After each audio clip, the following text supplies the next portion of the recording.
Hello students, welcome to the polytechnic classes. आज हम बात करने वाले हैं half wave rectifier and full wave rectifier का कुछ न्यूमेरिकल्स जो कि आपके एग्जामिनेशन पॉइंट ऑफ व्यू से काफ़ी ज़्यादा इंपॉर्टेंट होने वाले हैं। ठीक है, तो ध्यान से क्वेश्चंस को पढ़ेंगे, कॉपी में नोट डाउन कर लेंगे क्वेश्चंस को और इसको बनाने का प्रयास करेंगे सभी स्टूडेंट्स, क्योंकि इनसे रिलेटेड जितने भी एक्सप्रेशंस थे, हर एक चीज़ प्रूफ, एक्सप्रेशन, फार्मूला पढ़ चुके हैं हम लोग। जब सारे कुछ क्लियर है कि न्यूमेरिकल का क्या औकात जो कहेगा कि हम नहीं बनेंगे, अरे भाई इसको बना के हम रहेंगे। ठीक है, तो आइए हम लोग क्वेश्चन नंबर फर्स्ट यानी एग्जांपल नंबर 1 देखते हैं क्या कुछ कहता है। कहता है crystal diode having internal resistance, यानी एक क्रिस्टल डायोड लिया गया है जिसका इंटरनल रेजिस्टेंस दिया गया है। अभी तक हम लोग ये पढ़ते हुए आ रहे थे कि क्रिस्टल डायोड में उसका इंटरनल रेजिस्टेंस क्या है, 0, मतलब आइडियल क्रिस्टल डायोड की बात कर रहे थे। देखिए इसका एक फिगर हम डिजाइन करते हैं कि एक मान लिया जाए कि क्रिस्टल डायोड है। क्या है? क्रिस्टल डायोड है, यह क्रिस्टल डायोड है ना, और ये क्रिस्टल डायोड का इसका इंटरनल रेजिस्टेंस जो है आपका RF इक्वल टू 20 ओम दिया गया है। यानी ये जो डायोड है और इसका इंटरनल रेजिस्टेंस जो है वो दिया गया है 20 ओम। जैसे जैसे क्वेश्चंस कहेगा उस तरीके से हमें इंप्लीमेंट करना है। ठीक है, 20 ohm use for half wave rectification. आए हाय, यानी हाफ वेव रेक्टिफिकेशन से, अरे भाई तो याद आ गया हाफ वेव, यानी सिंगल डायोड लगेगा और यहाँ आउटपुट में लोड लगेगा। ठीक है, और यहाँ से हम लोग ट्रांसफॉर्मर यूज किए थे ना, हमने बताया था कि हाफ वेव रेक्टिफायर के लिए ट्रांसफर इसेंशियल नहीं है। क्या है? ट्रांसफर इसेंशियल नहीं है। अब यहाँ से हम क्या करेंगे? एसी सप्लाई देंगे। क्या यही कुछ फिगर था हाफ वेव रेक्टिफायर का? यहाँ पे एक ट्रांसफार्मर लगा था जो ट्रांसफार्मर के प्राइमरी बाइंडिंग से एसी सप्लाई यानी सिग्नल अप्लाई कर रहे थे, और ट्रांसफर का सेकेंडरी बाइंडिंग के थ्रू ये जो था डायोड क्या था, सीरीज में कनेक्टेड था, साथ में RL भी यही था ना। लेकिन यहाँ पे वो उतना एसेंशियल नहीं है कि ट्रांसफॉर्मर बनाए हैं। ठीक है, इफ अप्लाइड वोल्टेज V बराबर VM साइन ओमेगा टी, यानी V बराबर VM साइन नहीं, यहाँ पे दिया 50 साइन ओमेगा टी, मतलब यहाँ से तो VM का वैल्यू दे दिया है बाबू 50 साइन ओमेगा टी, और क्या दिया है? Load resistance RL is equal to 800 ohm. Then find, हमें फाइंड क्या करना है? फाइंड करना है IM यानी पीक करंट, IDC यानी एवरेज करंट, IRMS यानी RMS करंट, दूसरा में AC पावर, DC पावर, और तीसरा में DC वोल्टेज, और चौथा में एफिशिएंसी ऑफ रेक्टिफिकेशन यानी रेक्टिफिकेशन एफिशिएंसी क्या है। तो इसमें से बताओ क्या तुम्हें नहीं पता है? क्या IM मैक्सिमम करंट नहीं पता है क्या होता है, यानी Vmax बाई RL क्या नहीं पता है? जाओ कॉपी पलटो और देखो पीक करंट का वैल्यू क्या लिखवाए थे हम, कॉपी पलटो, वहां पे लिखा होगा VM बाई RL, जहां पे आइडियल डायोड को हम 0 मान के चले थे, यानी RF रेजिस्टेंस क्या माने थे? 0। और यहाँ पे क्या है? RF आपका दिया हुआ है, तो यहाँ पे क्या होगा? Vmax is equal to RF plus RL हो जाएगा। क्या हो जाएगा? RF प्लस RL, पहला आंसर कहता है। IDC यानी I average power, IM by pi, IM आपको निकालेगा, IM बाई पाई कर दो, IDC निकल जाएगा। IRMS IM बाई 2 निकल जाएगा। ट्राई करो सारे लोग बनाने का खुद से, उसके बाद आंसर मैच करना। AC पावर, ये क्या है AC power? I square RMS into RL बन जाएगा। वो RL जहां जहां लिखेंगे वहां RF प्लस RL लिखेंगे। एक बात तो ध्यान रखेंगे, जहां जहां RL है वहां पे RF प्लस क्या होगा? RL, क्योंकि दोनों सीरीज में है, और सीरीज में है तो ये दोनों रेजिस्टेंस क्या होगा? ऐड होगा। ठीक है, DC पावर I एवरेज का स्क्वायर इंटू RL बन जाएगा, और RL जहां होगा RF प्लस क्या हो जाएगा? RL। चौथा है DC आउटपुट वोल्टेज, यानी DC आउटपुट वोल्टेज IDC यानी I एवरेज इंटू RL निकल जाएगा। DC आउटपुट वोल्टेज V बराबर IR according to ohm's law, ये भी निकल जाएगा। रेक्टिफिकेशन ऑफ ये हाफ वेव रेक्टिफायर की एफिशिएंसी क्या बताए थे? एफिशिएंसी बराबर ईटा बराबर, याद है?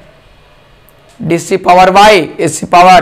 तो डीसी पावर आपको यहाँ मिल जाएगा, एसी पावर यहाँ मिल जाए, दोनों का रेशियो कर दो, इंटू 100 कर देना, एफिशिएंसी निकल जाएगा। सभी लोग वीडियो को पॉज करके बनाने का ट्राई करें, देन आपका आंसर मिलाएंगे सारे लोग, ठीक है। अब हम लोग चलते हैं, इसका सॉल्यूशंस क्या होगा। आई होप सारे स्टूडेंट बना लिए होंगे। हम लोग सॉल्यूशंस करते हैं। सॉल्यूशंस कैसे करेंगे, एग्जाम में अगर ये आया तो, एग्जाम में अगर ये आया तो सॉल्यूशंस कैसे करेंगे, आइए देखते हैं। सबसे पहला जो पॉइंट होगा ये लिखाएगा टू गिवन। टू गिवन यानी गिवन क्या है उसको पहले नोट डाउन कर लेना। गिवन है बाबू v इज इक्वल टू है 50 साइन ओमेगा टी, जहां Vm बराबर क्या है 50 वोल्ट है। क्या होता है V बराबर Vm साइन ओमेगा टी, याद है। तो Vm का वैल्यू कितना दिया गया है 50। सेकेंड क्या दिया है, सेकेंड आपका दिया है Rf, क्या दिया है Rf यानी फॉरवर्ड रेसिस्टेंस, इसका वैल्यू दिया है 20 ओम। और क्या दिया है आपका RL दिया है, RL दिया है जो कि 800 क्या है ओम है। इतना दिया गया है, निकालना क्या है तो 1 में निकालना है। तो हम लोग इसी तरह से लिख सकते हैं Im is equal to what, IDC is equal to what, और 1 में दिया है IRMS is equal to what. Second में क्या निकालना है, सेकेंड में निकालना है AC पावर, यानी AC पावर, AC पावर इसको हम लोग पावर ऑफ AC भी ऐसे लिख सकते हैं बराबर वाट, और DC पावर, DC पावर इसको हम लिख सकते हैं power of DC is equal to what. ऐसे इस तरह से लिखते हो तो बहुत अच्छा लगेगा। थ्योरी में क्या निकालना है बाबू, VDC निकालना है, क्या निकालना है VDC, और 5 चौथा में निकालना है ईटा इज इक्वल टू वाट। यानी इतने 4 चीज हमें क्या करना है फाइंड आउट करने हैं। कितने चीज करने, ये 4 चीज में आपको 3 यहाँ पे, 2 यहाँ पे, 5 6 7 यानी 7 टर्म आपको फाइंड करने के यहाँ पे। और फॉर्म फैक्टर, रिपल फैक्टर खुद से भी आप कर सकते हैं, इसके अकॉर्डिंग निकाल सकते हैं। ऐसा आपको वैल्यू एग्जैक्ट वहाँ पे बताया गया है कितना होता है। तो चलिए हम नंबर 1 में सॉल्यूशंस करते हैं। क्या नंबर 1 का सॉल्यूशंस करते हैं। नंबर 1 में सबसे पहले निकालना है क्या Im। तो Im बराबर हम फॉर्मूला लिखाए थे बाबू, यहाँ पे लिख सकते हैं, पता है क्या, वी नो डैट। कैसे लिख सकते हैं, वी नो डैट। हम लोग क्या करते हैं जानते हैं, क्या जानते हैं, फर्स्ट में क्या Im is equal to Vmax या Vm बाई आपका क्या हो जाएगा RL, जबकि यहाँ पे क्या हो जाएगा Vm बाई RL प्लस क्या हो जाएगा आपका RF हो जाएगा।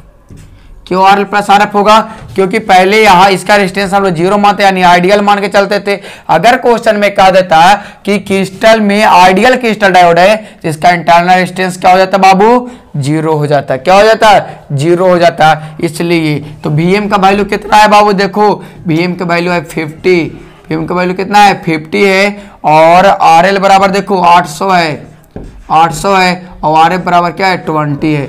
अब बताओ इसका वैल्यू आएगा 50/820। क्या है, कैलकुलेटर में वैल्यू पुट करो, कैलकुलेटर में वैल्यू पुट करो, क्या आएगा। सारे लोग कैलकुलेटर अपने सामने रखेंगे, वैल्यू को पुट करो। 50/820 क्या आएगा, लगभग 6 यहाँ आएगा। आप लोग बता दे, इसका वैल्यू कैलकुलेटर में रखिएगा तो आएगा 0.0609 आएगा, ये वैल्यू आएगा, इतना एम्पियर आएगा। इसको मिली एम्पियर में चेंज करो तो इसका लगभग वैल्यू आएगा 61 मिली एम्पियर। तो ये भी आंसर सही है आपका, ये भी आंसर सही है, ठीक है। चलिए दूसरा इसी में देखते हैं। दूसरा क्या है बाबू, IDC है। IDC बराबर फॉर्मूला हम लोग क्या लिखे थे, तो IDC बराबर लिखे थे Im बाई पाई। Im का वैल्यू कितना आया है तो 61 मिली एम्पियर, या फिर हम लोग ऐसे लिख सकते हो कि 0.609 बाई क्या हो जाएगा पाई। अब इसका वैल्यू रखो कितना आएगा, सब लोग कैलकुलेटर में IRMS निकालना है तो क्या होगा Im बाई 2 होगा। Im का वैल्यू कितना है तो यहाँ पे 0.609 बाई 2 हो जाएगा। अब वैल्यू सब लोग को कैलकुलेटर में रख करके देखो क्या वैल्यू आएगा। सबको रख करके देखो क्या आएगा वैल्यू, ठीक है ना। इसका अगर हम लोग इसका निकाल करके देखना, इसका सबका मिली एम्पियर में अगर किसी को मिली एम्पियर में रखना होगा तो इसका वैल्यू रख सकते हैं 61/पाई, और इसका आंसर जो आएगा 61/, सारा मिली एम्पियर में आएगा, यानी ये तो आएगा 30.5 मिली एम्पियर आएगा। यहाँ पे कितना आएगा 61/पाई करो तो 61/पाई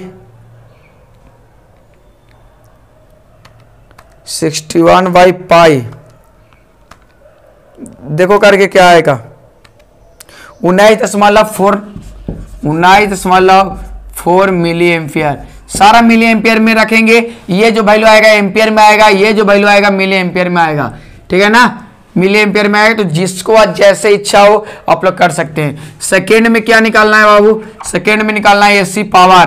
क्या निकालना है, power of AC. Power of AC मतलब क्या होगा, I² RMS इंटू क्या लिखे थे RL, तो इसका क्या हो जाएगा I² RMS into RF plus क्या हो जाएगा RL हो जाएगा। करके देखो IRMS का वैल्यू कितना आया है बाबू, यहाँ आया है, यहाँ पे क्या आया, ये मिलियन, ये वैल्यू रखो या फिर इसको आप चेंज करके ये वैल्यू रखो, जिसको जो इच्छा है वो वैल्यू आप लोग रख सकते हैं, कोई दिक्कत यहाँ पे नहीं है, ठीक है ना, कोई दिक्कत नहीं है। तो आप लोग यहाँ पे RMS का वैल्यू रखिए, चाहे ये एम्पियर, ठीक है ना। तो मान लीजिए कि यहाँ पे हम ये वाला वैल्यू रखे 30.5 बाई कितना 30.5 का होल स्क्वायर इंटू क्या हो जाएगा RF को 20 प्लस क्या हो जाएगा 800। ये जो वैल्यू आपको रखा गया है मिली, ये जो मिली एम्पियर, तो इस तरह से यहाँ पे ध्यान देंगे, ये मिली एम्पियर में था ना, तो इंटू 10⁻³ का स्क्वायर करिएगा तो बट्टा में क्या आ जाएगा, देखिए तो 30.5 बट्टा क्या हो जाएगा 1000 आ जाएगा। इतने दुनिया स्क्वायर कर सकते हैं, और इंटू आपको 20 प्लस 800 कीजिएगा, वैल्यू जो निकलेगा वही आपका क्या हो जाएगा आंसर हो जाएगा। फिर आएगा दूसरा में पावर ऑफ DC, यानी I² DC इंटू क्या होगा RL हो जाएगा। इसको लिख सकते हैं I² DC into RL plus RF। तो I² DC कितना आया है 19.4 बट्टा क्या हो जाएगा 1000 हो जाएगा मिली एम्पियर में, इतना का स्क्वायर इंटू क्या हो जाएगा RF बराबर 20 है और RL बराबर 800 है। जो भी आएगा कैलकुलेट करके ये हो जाएगा आपका आंसर, कैलकुलेटर में कीजिएगा। तीसरा में निकालना है क्या है, तीसरा में आप लोग को निकालना है DC आउटपुट वोल्टेज, यानी VDC बराबर IDC इंटू क्या हो जाएगा RL हो जाएगा, IDC इंटू क्या हो जाएगा RL हो जाएगा। तो यहाँ से निकालेंगे हम लोग। चौथा में क्या निकालना है, चौथा में हम लोग को क्या निकालना है बताओ तो चौथा में हम लोग को ये निकालना है। तो यहाँ पे ये मत कीजिएगा कि RA प्लस RL होगा, क्योंकि सीरीज में वोल्टेज डिफरेंट होता है, IDC इंटू RL नहीं होगा। IDC का वैल्यू क्या है देखो तो 94.4 इंटू 10⁻³ और RL का वैल्यू कितना है 800 है। और ये जो करना तो निकल के आएगा ये आंसर।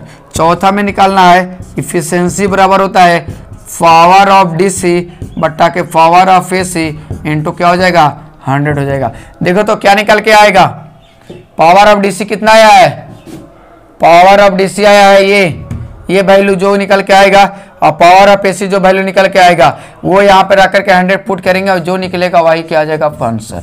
ये आपको क्या है बेसिकली कैलकुलेटर में सब वैल्यू आप लोग रख सकते हैं, ठीक है, कैलकुलेटर में वैल्यू रख करके ये निकाल सकते हैं। यानी आपको पता होना चाहिए बनाने का स्ट्रेटजी, और इतना अगर आप लोग कर लेते हैं तो बेहतर है, क्योंकि आपको तो वैल्यू तो रखने आता होगा ना सबका। नहीं तो चलिए अब सबका वैल्यू लिख देते हैं। पावर ऑफ AC का जो वैल्यू आया है, पावर ऑफ AC का वैल्यू आया 0.76 वाट। पावर ऑफ AC का वैल्यू सबका आया है 0.76 वाट हो जाएगा। और पावर ऑफ DC का जो वैल्यू निकल के आया है बाबू 0.30, पावर ऑफ AC का 0.30 वाट आया है, ठीक है। और यहाँ पे VDC का जो वैल्यू आया है VDC का है 15.5 वोल्ट, इसका वैल्यू आया है 15.5 वोल्ट आया है। और power of DC by power of AC रख दो 0.30 30 पावर ऑफ डीसी और पावर ऑफ ऐसे 0.76 इंटू कर दो 100, ये जो निकाट करके आएगा जितना वैल्यू, ये आएगा 39.5%। 39.5%। हम लोग पढ़ा था हाफ वेव रेक्टिफायर की एफिशिएंसी 40.6, वो आइडियल केस में हम लोग पढ़े थे जहां पे आरएफ का वैल्यू नहीं था।